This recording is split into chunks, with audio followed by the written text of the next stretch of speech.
Okay, I think it's time to start. Maybe people are still signing in, but it's 4:32 in my clock, so we'll start the seminar.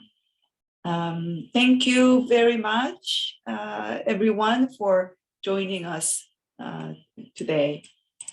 I am Sun-Joo Kim, Harvard-Yenching Professor of Korean History at the Department of East Asian Languages and Civilizations at Harvard University. I am delighted to chair the series, Korean Treasures at Harvard Again. We began the series in 2020 during the height of the pandemic as an online offering to introduce and discuss various objects such as rare books, fine art, and others that Harvard museums and libraries have. We have so far 5 presentations through which we encountered treasures from Harvard art museums, such as paintings attributed to Shinsaimdang, Buddhist paintings, and Chekgari paintings, as well as a set of documents preserved at the Harvard-Yenching Library. Last fall, we're very fortunate to have Ms. Mi-kyung Kang, librarian at Harvard-Yenching Library, who genuinely surprised us with many hidden gems that the library holds. All these presentations are now available through Korea Institute's Vimeo channel. If you missed any of these presentations and like to watch them, so you just received the link in the chat. And I guess this is also a good time to remind you that this presentation itself is being recorded, just the presentation itself, not the Q&A session later on. So it is my great pleasure to introduce today's speaker, Dr. Philip Gant. Many of you know him as our former graduate student. He has completed his doctoral program last year in 2021, and he is currently a postdoctoral associate in East Asian Studies, a fellowship offered by the Council on East Asian Studies, Yale University, where Philip also received his bachelor's degree. Philip's research has been supported by many prestigious fellowships and grants, including those provided by Harvard's research centers such as Reischauer Institute and Korea Institute. In addition, he was a William R. Tyler Fellow at Dumbarton Oaks in Washington, D.C. Philip visited Korea numerous times for his language study and doctoral research over many years, and those visits were supported by grants from the Academy of Korean Studies and the Gyujanggak Institute at Seoul National University, as well as a Blakemore Freeman Fellowship. Philip is a historian of pre-modern Korea and East Asia. His research focuses on Korean legal and social life over the centuries. His dissertation, titled Taking Refuge in the Law, is an exploration of the institutional, social, and legal dimension of Buddhism in late Joseon Korea. Moving away from the conventional paradigm to view Joseon Buddhism as a history of suppression and subsequent decline after enjoying its golden age during the previous dynasties, Philip in his dissertation brilliantly argues that Buddhist institutions and monastic communities were neither in decay nor marginalized, but an integral part of Joseon dynasty. I can go on and on and on about the original contributions that Philip makes in his dissertation, but I just like to say a few more words about his sources, since that is also related to today's talk. So Philip used numerous and diverse primary sources, and many of them, such as the administrative reports and litigation documents written in literary Sinide, were also mixed with a unique Korean glossing system called Idu, clerk's writing, which borrows either the reading or the meaning of sinographs to express certain parts of colloquial Korean. Furthermore, many of Philip's sources are handwritten manuscripts. So as you all know, learning literary phonetic itself requires many years of formal and informal training. Attaining the skill to decipher and understand manuscripts with Idu writing entails extra years of training. This is a very specialized skill that only a few scholars outside Korea hold a firm grip.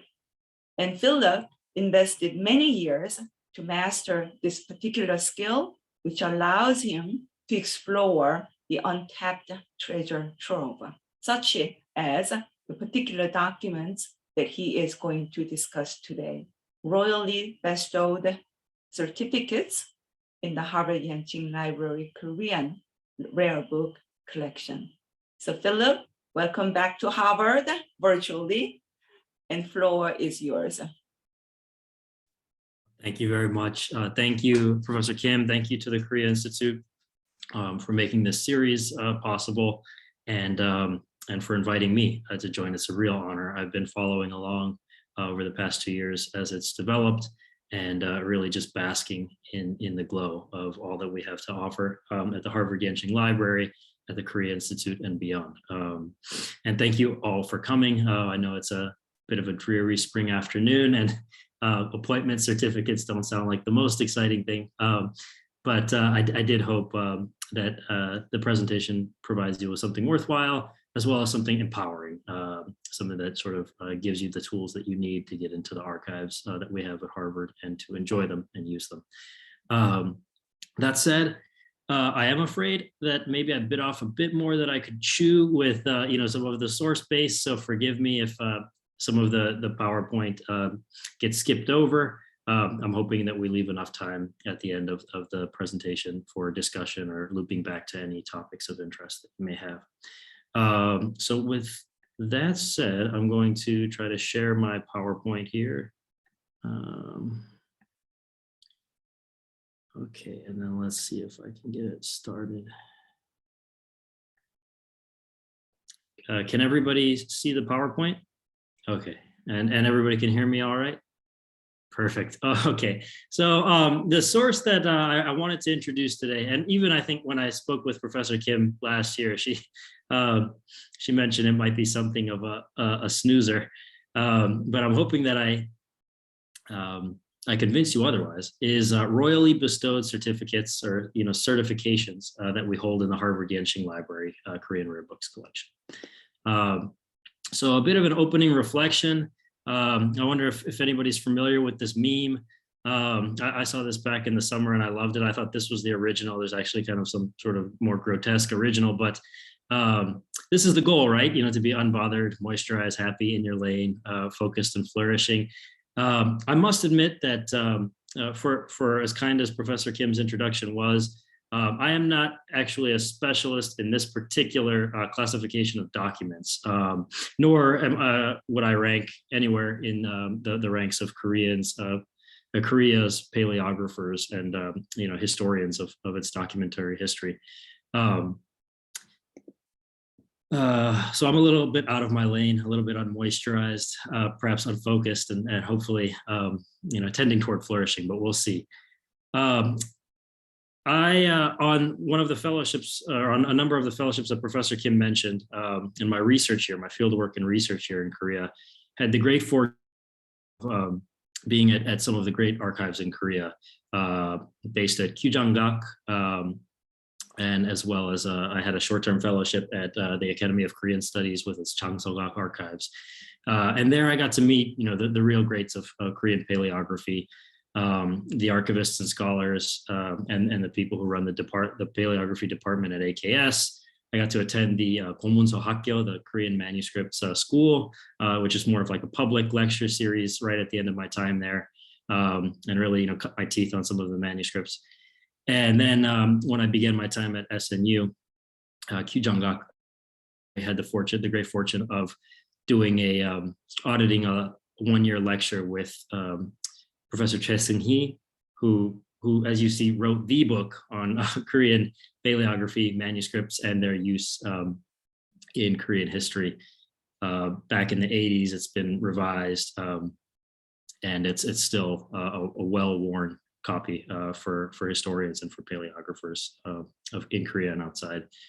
So I got to take this special lecture, and Professor Che was very kind to bring me into the course, loop me in, and just take me under his wing as one of his students. And he mentioned that for me, as for all, we should take that course, that whole year-long sequence, maybe 2-3 times before we could attempt teaching it. And I sort of audited it once. So caution to all of those who are listening, but a reflection on my own abilities, lack thereof, and my place in my training. So why would I attempt something like this? Well, my first answer is to fill a void. The documents, the manuscripts that I'm going to introduce today, as you can see down there in the bottom corner, you might take a look at their call numbers. I can't see it because on my end, because they're blocked out by the screen, but I'll move this over. You can see that the call numbers of these manuscripts within Harvard-Hollis is 2292.25. But if you go to the sort of authoritative annotated catalog of Korean rare books at the HYL, you notice that there's something missing there, right? We skip right over it. When I went to go find what I hoped were the annotations here, I saw that we moved from 2292.2 right to 2292.3. And so I think this is a function of the fact that I suspect these, and I hope Ms. Kang and Professor Kim can confirm this, that these documents were donated later on, I think in the 2010s. So we are tremendously lucky to be both in possession of such a trove of manuscripts, as well as to be able to fit them into the catalog. So the first thing I wanted to do is to fill a bit of a void here, both in the Hollis records as well as in the authoritative catalogs. The second thing that I'm hoping to do, or the second reason that I would try to attempt something like this, is to be in line with the series, to try to add to and further this series work. So as you can see, the very first iteration of the series was Professor Kim, about a year and a half ago now, introducing in very painstaking detail, and you'll see in our bibliography, really groundbreaking work in English in terms of introducing and annotating Korean manuscript sources, the Yu-Dae-Ching family documents, and you can see those at the Vimeo channel that I think was mentioned here.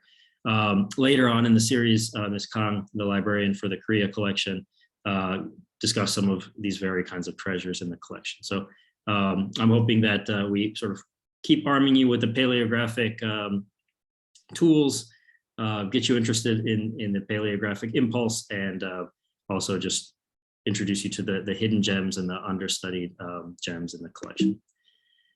My final reason, or my final couple reasons, is to try to convey a sense of the magic. So this is a photo that I took when I was a student in Professor Che's Komunseok class at SNU. So this is one of the rooms in Kyujanggak. And those familiar with Professor Che know that he's in possession of a vast trove of these documents himself. He hasn't just studied them, annotated them, cataloged them, published them in Korea and in Japan, but he also has collected them over the years. And his students have put together like a multi-volume set of both the originals, the annotations, and the translations of these documents that one can access. And I was lucky in my research to find a few monastic documents in there as well. These are not the documents we're going to look at today, or the type, but you can see that we may be thinking, wow, these documents are under lock and key, they're going to get the white glove treatment, we could never see them. I might just download them and look at them. But Professor Che, as do many of his students, know well that the way to really get a sense of these and familiarize yourself with them is to feel them, touch them, be up close to them, and really just live in their world over time. So we were fantastically lucky that he would just pull these out of his briefcase, affix them to the board with magnets, explain them to us, and invite us to come and experience them themselves. And you can see they were folded up as he has them folded in his briefcase. So to try to convey a sense of that magic of Korean paleography, while at the same time sticking roughly to that curriculum and its order. One of the first things that paleography course will cover are these very types of documents. And as you'll see, it's because they have a rather simple, straightforward, predictable format. They don't require a lot of what Professor Kim mentioned, Idu. They're written up very legibly. The other great reason is that because of their importance, we'll discuss that later, their real seminal importance, both in their time as well as beyond, they tend to be collected in bulk. And so as you can see, one of the first sessions in the Komunso Hakkyo program that AKS runs, after some of the introductions of like, collection and management, as well as, the very basic skills of how to read some of the characters and some of the writing are these formats. That's where you roll up your sleeves and jump right in. So my real goal here is to empower you to get started, to roll up your sleeves and get started in Harvard's Korean rare manuscripts yourself. And I hope that by the end of the presentation, you feel empowered to do so. And if you don't, let's discuss it and keep working. I have some resources for you as well. So what we'll do, we'll introduce the documents, their features and format. We'll read through I don't think we're going to get through all of the 29 royally bestowed manuscript certifications. I also promised in my rather ambitious abstract that we might look at one of the manuscript books that transcribes a number of these. I've left that for another presentation just because it's a real a new can of worms, but I have a picture of it at the end so we can discuss it if you'd like. And in that process, I'm hoping that we get a sense of how familiarity, expertise, and breakthroughs with this. I mean, paleography is not just this, it sounds like this real far off nebulous kind of skill that is very hard to achieve. And indeed, it takes a lot of time, but I want you to see what happens in that time and kind of why you might encounter some of the shorthand that's frustrating at first, but also how you might feel that you can roll up your sleeves and do it yourself. Comes from learning documentary structure. We're going to pay a lot of attention to structure as opposed to real content through exposure and repetition. And finally, if we have some time, I'll briefly introduce how these are used in research, both the professional grade research in the field, as well as my own slightly newer research and less up to that standard. So let's get started. What we're going to look at today are royally bestowed certificates. These are generally this classification. They're called gyoji. What to know about them? They're a class of documents issued during Joseon period in the name of king or kingly authority to subjects. They combine the gyo and the ji. Gyo meaning here, king's instruction or literally the king's order. The ji referring more to the intention of the king, the will that's going to be seen through. Sorry, I'm going to hide this thumbnail here. There are various kinds of gyoji. We're seeing today mostly a subset called goshin, literally instruction of the person. Certificates of appointment to government position and rank, which are issued for positions and ranks, titles at rank 4 or higher. Other types, and we're going to see one of these, were issued to civil service and classics licentiate examination passers, called respectively hongpe and pekpe. We'll see why it's called hongpe in a minute. Other times to upgrade official rank posthumously, to certify or bestow tax exemption or land or slaves, or else to bestow a sobriquet to an official posthumously. You can kind of see what these are concerned with, and the fact that they involve a direct bestowal of something by the king to a subject. Some other things to know before Joseon and right at the start, they were called wangji and hwanji. Kind of similar terms and similar structures, but a slightly different understanding of the royal authority, especially in the geopolitical context. And in that same vein, they were called jingmyeong during the Taean Empire period of 1897 to 1907. And In the collection, we have 2 manuscript copies. We'll take a look at those, as well as a number of transcribed copies in that manuscript book that I mentioned. The documentary format was established by national code, so established by law. The 3 major sources for this were Gyeongguk-daejeon in the 15th century. That really lasted, but it got modified in the centuries that followed, and then really fixed for late Joseon and the late Joseon examples that we're going to look at in these latter 2 codes. It changed over time, and it varied in practice in some pretty interesting ways. We'll get a sense of some of the variations and like the non-standard formats that it could take. And I'll mention a great article that describes some of this process in detail and gets into the geopolitical reasons for why these also changed over the years. So let's examine a few just to get a sense of things. And I'm sorry, might I ask how we're doing on time?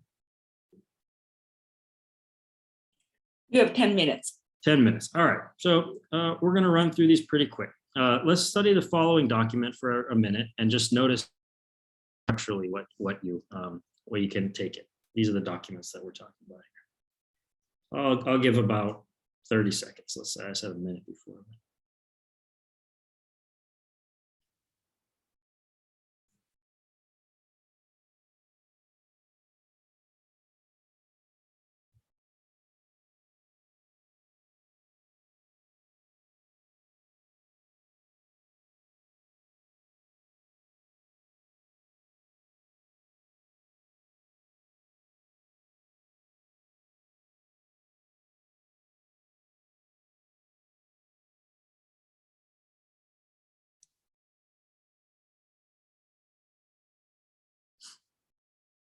Okay, I'm gonna move us through some of these other slides pretty quickly, but just keep in mind what you've noticed here in terms, even if the content or even the characters of the writing is less familiar, just think in terms of structure, what you notice structurally. We're gonna take a look at a few of the documents that were issued to this particular person, Egon Pil, of whose documents we have 3 in the collection. And you just get us already like a bit of confidence in terms of your ability to maybe recognize this format and to think about what some of the elements are here. If we had more time, we might do an exercise like this. But okay, now let's take a look at another document. So let's look at them side by side, maybe more productively, and you'll start to see, okay, what I saw in the initial document also shares a lot with the second document. We can start to notice some particular features here and start to ask some questions. We can even see that preservation seems to have been the same, or these seem to have been stored together from the watermarks there. So to debrief, here are some of the things we already knew, right? The Kyoji, the royal instruction, the Kyo and the Ji here, begins with that up at the top. Why might it begin with that up at the top? And then the next element is usually a name. And then here, this is something to familiarize yourself with. These documents use this be appointed as start and end here, we and ja. They begin with the we and end with the ja after the name.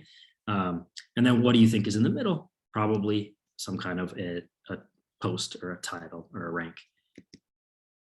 Then this was,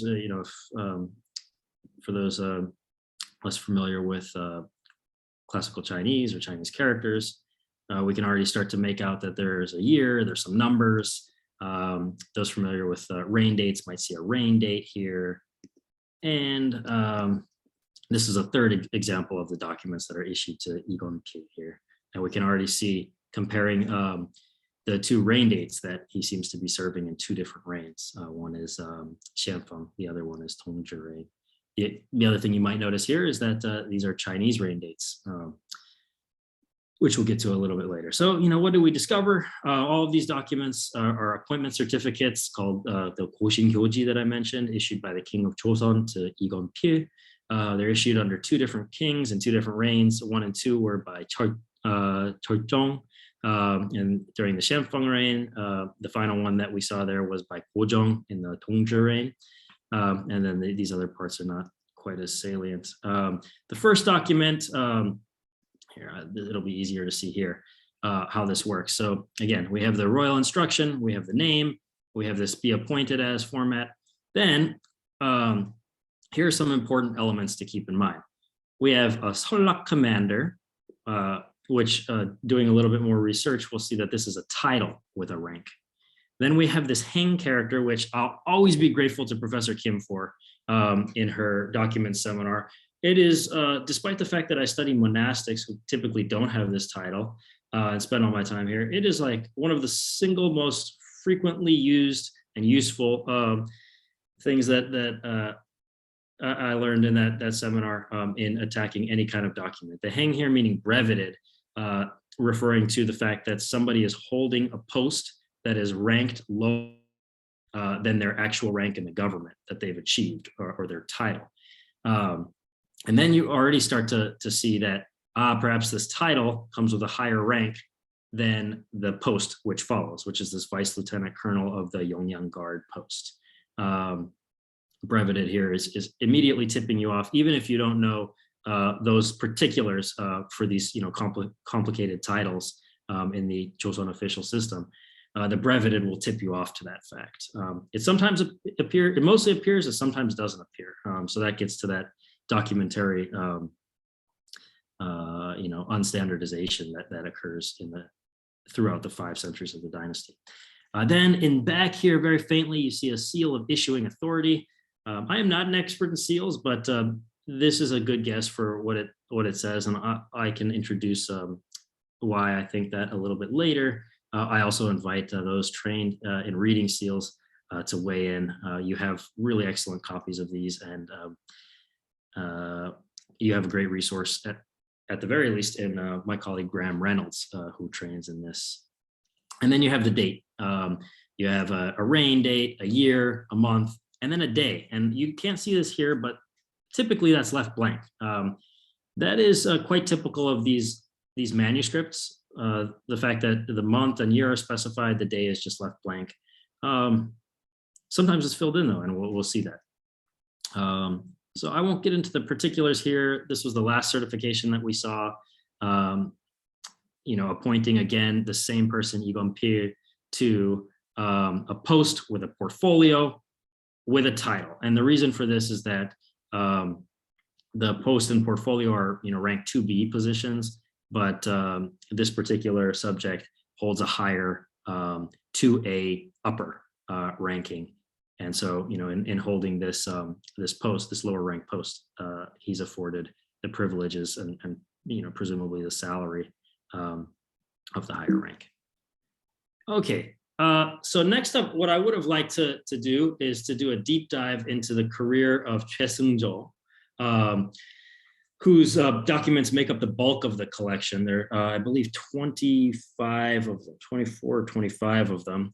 And I have these all annotated here, but I don't think that time permits it. So I will point out, one interesting format, another interesting document, and then I'll get into a few of the trends before wrapping up the presentation. So the real strength of this collection here, I think, applies to this particular figure, Sun-Joo. We have so many documents. They span a career of 30 years plus in the government, and they include some really interesting documentary formats within the Kyoji category, the classification. This first one is an interesting one. It's already, you can tell that it's different from what you've seen.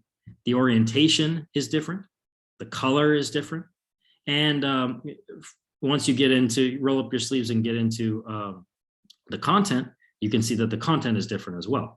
And this is because this is that type of document that I mentioned called the Hongpe, the red certificate, or, since we're giving this presentation at Harvard, perhaps the crimson certificate, issued to civil and military examination passers. And you'll see here that this lacks, while it has that same kind of format of the kyoji up at the top, the reign, the date, the name of the person and position down at the bottom. The content here is different in that it's indicating that this Choi Sun-Joo is beginning his career as a 별군직, a royal guard, having passed the military examination as passer number 185, and we learn later that it's out of about 400 or so passers. It was a third class passing grade. It then goes on to hold a real dizzying array of posts, some of which are critical in the military infrastructure, but others of which really have him cycling back into the same pool of sinecures. So like, salaried sort of duplicate positions in, rather, how should I say this? Not necessarily that active in government organs of the government. And these are, this is one of the things we can really draw out of this document collection, both about Che as well as about the bureaucracy of the time. But I did want to point out, so, he starts making his way through government, at lower ranks. I think his first one here is a, junior, a junior rank 6B position. Then he goes on to have the 6B position, but have a 4B title. That's Holak commander that we looked at. And then, he climbs the ranks. He obtains different titles. But I did want to point out here a couple of things. One, here's one example of a kyoji that doesn't bestow a posting, but rather bestows a title with a rank. This comes, so it's looking like about 10 years into his career, 9-10 years after passing the examination. He is bestowed this title of Cheokjung commander, which then makes him upper senior third, commissioner level, Tangsangwan, or Tangsangwan, officials at the upper end of the hall. I think Palais had glossed it, which is a useful way to think about it. So he really crosses the line here into an upper status. And with that comes another type of interesting documentary subclassification. His wife, Ms. Han Shi, is also issued a certification per law, as we see in this sort of annotation on the side, as a sukdebu. And it bestows her the same upper senior third rank. And this is good across the civil and military bureaucracy. Then Che continues his career. I'll leave most of that out, but what do we learn here? There were some trends that we see in the documents. One, that there's lots of rotating in and out of sinecures at this time for Che, as well as it seems for many of his companions in government. Either that's a sign of a not so brilliant career, or maybe that options in government were too scarce, drying up, maybe too many talented people there to assign, or else, just a measure of some flexibility on the king's part and the court's part in assigning officials and retaining them on salary, moving them in and out of these posts at the time. Another thing that we see is that somebody like Che, as well as Ivan Pir, are, as we'd say in this time, civil servants are often bragging about how they served under multiple presidents, or so too does Che, as well as Ivan Pir. Multiple kings, multiple emperors, multiple decades and regimes. We also see on the back of these documents, which you couldn't see here, but if you get into the manuscripts available through Hollis themselves, that clerks are noted on the back of them, and that these clerks tend to have the same names. They have similar names and similar statuses, or similar functions, and they also have quite long careers, as we might expect, from our sort of stereotypical understanding of clerks in the period. Some other things, dates of promotion. I mentioned the fact that typically there's a blank there for the actual date, the 25th day or the 16th day, but we see in a number of these that Che was appointed on like the 25th day or the 26th day of the 6th month or the 12th month.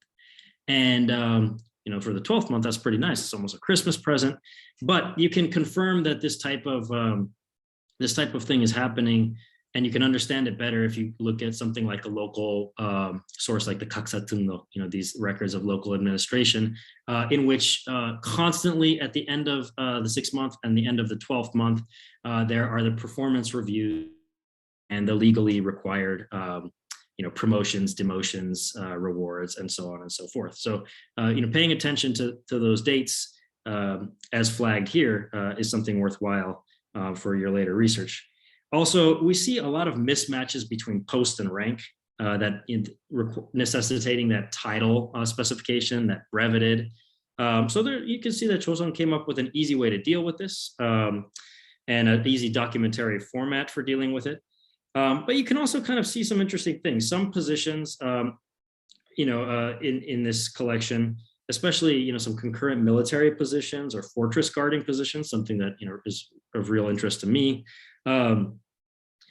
Tend to have a lower rank, but an immediate sort of concurrent higher ranked post assigned to it, either by law or by practice.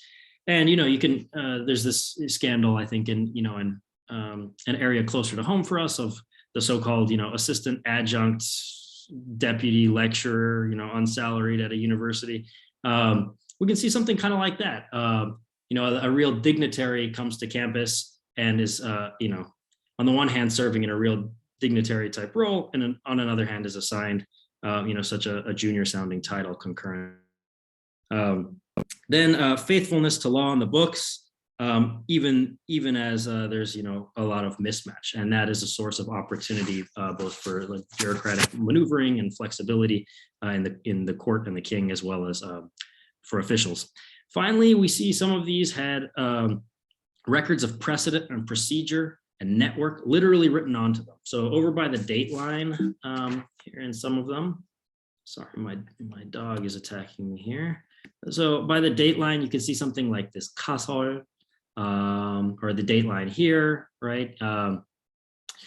Describing that in accordance with the legal codes, Lady Han correspondingly receives this master level title of her own. On the back of some of these here, you can see faintly on the back, I didn't show the reverse here, but you can confirm it in Hollis that the name of the clerk as well as the position and the bureaucracy are here. So even if you're not sure if something is necessarily a military post or a civil post, the fact that the clerk is a military clerk tips you off to that. And so this, by the 19th century, is quite diverse, and it gives rise to the production of things like the Yangjeon Pyeongo, which around the compilation of the Daejeon Hwaetong was ordered by the court as a way to just sort of keep track of how law in the books and law in action are functioning and potentially differing, and what the government could learn from that going forward in producing another national code. But yeah, just imagine you're given this certificate or this diploma, and it literally says on the side that it's like a duplicate honor posting that's just giving you a salary or something. I mean, practically it's a nice thing. Maybe more idealistically, it's doesn't feel so nice. And this sort of gets to that point that I made earlier about the documentary format. Here we can see that these kyoji, another reason that they might be preserved is that they're recording, in those annotations, sort of salary and ranking prerogatives. So they're borrowing a bit from that nokpe format, like the salary certification that an official might receive, and just incorporating that into the annotations. A final point is the fact that we can kind of reconstruct the lives and networks of these lesser known officials. So when you search for something like, you search for somebody like Igon Pil, you don't find much. You search for somebody like Sun-Joo, and in AKS, they're mostly in the AKS people search, they're mostly reconstructing the life and career using these very documents. Finally, we have 2 examples and then a number more in the manuscript book that I mentioned of imperially bestowed certificates. So Joseon becomes the Taehan Empire, and similarly, the kingly authority becomes the imperial authority. So the reign date changes to Chinese, Gwangmu, and the title here changes from Gyoji or Wangji or something like that to Chikmyeong. And we have 2 examples. One is interesting. It's just like given to anybody. You can see there's no name here, but it's elevating somebody. And the annotation here says, indicates that that's happening in accordance with like a precedent that promotions and rewards be given at state ritual times. This one is interesting in that it elevates somebody in a military bureaucracy, but right here on the side, you can see in the annotation that the Minister of Military Affairs and Lieutenant General of the Army and presumably Order of the Rising Sun First Class, Igun Tek, who's known as one of the 5 bandits of Busa for signing the treaty with Japan, announced this appointment. So I'm going to wrap it up here. I have more to say about research directions and research of my own, if anybody's interested. And then I have a few other slides, about some of the more particulars of seals and things like that. But I think I should turn it over to questions at this point. So thank you very much. And please get in touch and also roll up your sleeves and go check these out yourselves. I should also mention that these are very large documents. I had a few printed to scale while I was at Yale, hoping to use them to teach people. And they're the size of maybe half a conference table, but easily bigger than my kitchen table. So it's another sort of thing to go impress upon yourselves in person. So thank you so much. I'm going to stop the share here and turn it over to you.